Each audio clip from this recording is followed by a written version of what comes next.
Hello and welcome to this edition of the SFG Top Performance podcast. This morning we'll do a grain and feed edition. I'm Mark White, grain manager for Smith Fertilizer and Grain, and with me is Mike King. He is the feed specialist for Smith Fertilizer and Grain. You know, we're getting a lot of questions here lately about selling old crop grain, and I never professed to being an expert at pricing, but it is easy to point out that today's prices are historically good, especially beans. In the past week we bought some $15 beans. If you look back to mid-October, the bids were 13 and a quarter to 13 and a half. So that's a pretty good advance, to get $1.50 over harvest price. And here we are in January, the start of February. So if you sold it, them $15 beans and made that $1.50, that's pretty good storage on your facility, or even commercial storage. You more than paid the bill and put a lot of money in your pocket. Sure, nothing wrong with that. Corn has been a little more tricky. Since harvest, the market really hasn't moved much. We seem to bounce within 20 cents of where we were. We seem to be stuck in the 670 to 680 range locally. Most guys would like to see a 7 in front of that, and I think if that was to happen, we'd buy a lot of corn. Export sales have continued to be on the poor side. We had a little bump today in the report that came out on their typical Thursday report. Hopefully maybe that's the start of our sales time. We're coming into the time of year when the other markets are starting to dry up, and we have the quantity and quality of grain that the world will want.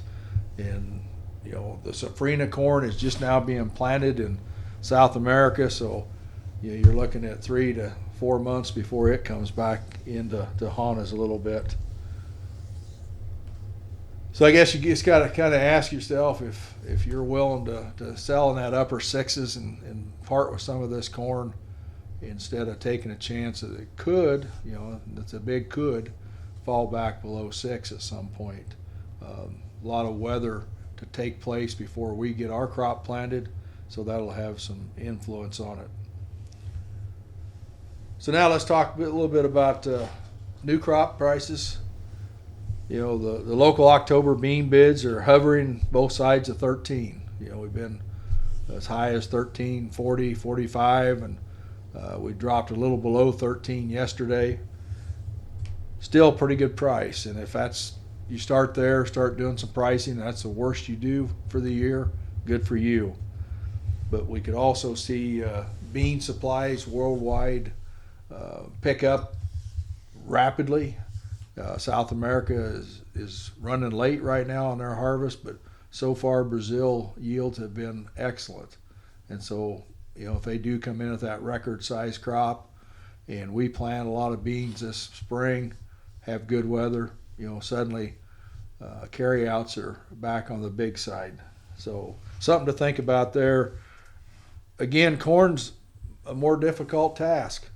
It just seems like we have trouble getting much above 5.5, 560 on new crop, and spending more time locally in the 540 range.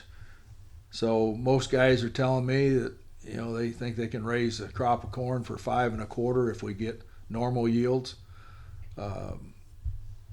They'd sure like to see 6. That would be great. But maybe when we get back up in that 570, 580 range, that would be a good place to start parting with a little bit of corn, just to protect some of your inputs, which we know are high, historically high. The last thing would be an acre war. I still think we'll have one. Originally there was talk as much as 92 million acres of corn going in the ground.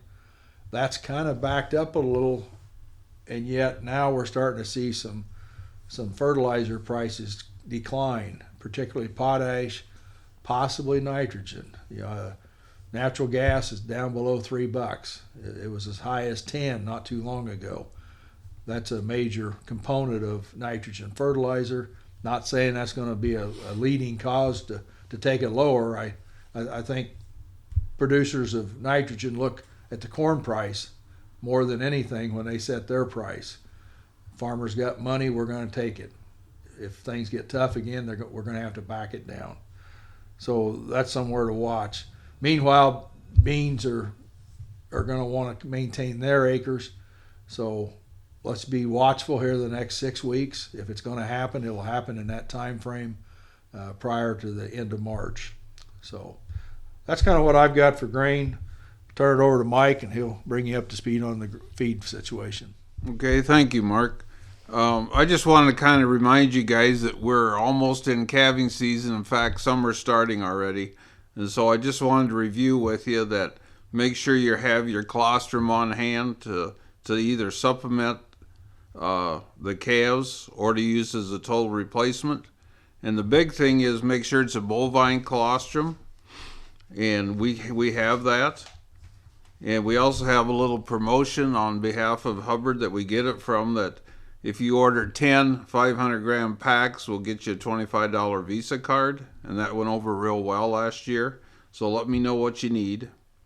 Be sure you have some type of scour paste tubes or boluses on hand.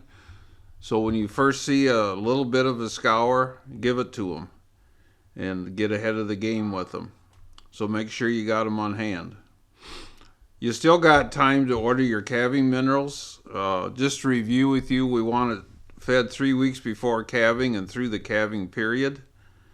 And I'm still going to hang my hat on the Hubbard's Blueprint Cow-Calf 5 with biomoss. It's all chelated trace minerals and the organic selenium. The biomoss will help reduce scours dramatically at calving time.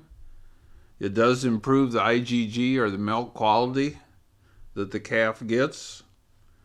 The chelated trace minerals will boost the cow's immunity when she's under that heavy stress of milking and raising that calf.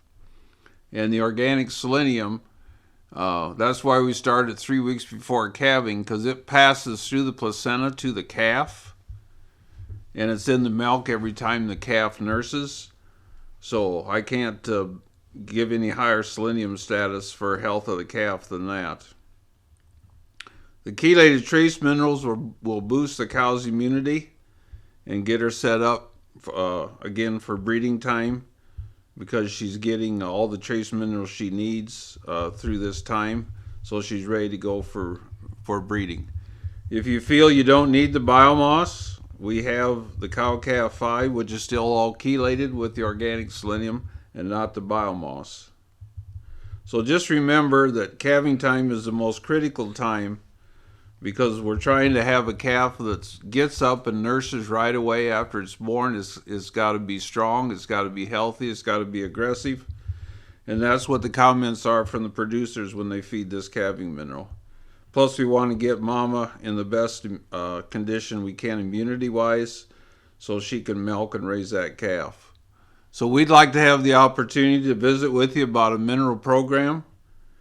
And there's a lot of guys that have been on this for their second round, and some have had it 3 rounds, and they just say, strong calves, healthy calves, they jump up and nurse, and I don't see scours. So let us talk to you about a program that'll help you. So please contact myself at 641-218-4232, and I'd be glad to sit down with you and work out what's best for your operation. So I know calving has started. So far, so good. Most of the guys said, even through that cold weather, all of these heifers are getting calves, and mama seems to be taking care of them. So again, we appreciate your business, and please call us so we can help you during your calving time. Thank you. Thanks, Mike. You know, calving season is one of the most exciting times in southern Iowa. Start seeing them babies run out in the pastures and stuff, and I just think it's a great attribute to our local producers and the amount of work that goes into that project. That wraps it up for this edition of our podcast. We invite you to jump onto our website daily and catch the grain markets. They're updated every day around 3 o'clock for all of our locations. And we also have some blogs on there each week for grain, agronomy, and feed. Maybe some useful information you can pick up. Thank you for tuning in. you.